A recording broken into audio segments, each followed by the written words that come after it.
దాదాపుగా 4-5 ఏళ్ల నుంచి ఏదో ఈ ప్రభుత్వం మొదలుంటే ఏదో ఉద్యోగం ఇప్పిస్తారనుకున్నాము. యాక్చువల్లీ నేను బీఈడీ చేశాను, కానీ ఇంతవరకు ఏ పోస్టింగ్ నాకు రాలేదు. వచ్చే పోస్టులు కూడా ఏదో రెడ్ల రాజ్యం అనే ప్రభావంతో మా దాకా రానికుండా దాన్ని తీసేసుకున్నారు.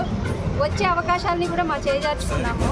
శ్రీకాంత్ రెడ్డి గారు మేము ఇస్తాము అన్నారు. ఆయన అడ్రస్ లేకుండా చూస్తామని ఇంటి దాకా వచ్చి చెప్పారు, కానీ ఎలాంటి జాబ్ ఆపర్చునిటీస్ మాకు ఇవ్వలేదు.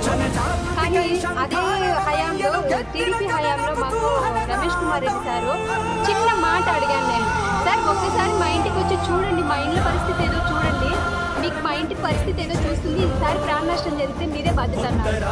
చిన్న బిడ్డనైనా నేను చెప్పిన మాట విని వెంటనే నిమిషాల్లో మా పల్లెకి వచ్చి ప్రతి ఇల్లుని సందర్శించి ఇమీడియట్లీగా ఇంకా ఏ మాట మాట్లాడకుండా 36 ఇళ్ళు శాంక్షన్ చేసేసారు.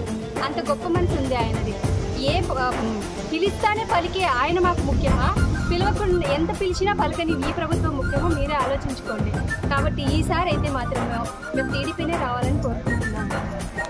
మేమైతే శ్రీకాంత్ రెడ్డి గారికి ఓటు వేయాలనుకోవట్లేదు, రమేష్ కుమార్ రెడ్డికి ఓటు వేసేసి భారీ మెజార్టీతో గెలిపించుకోవాలని అనుకుంటున్నాం.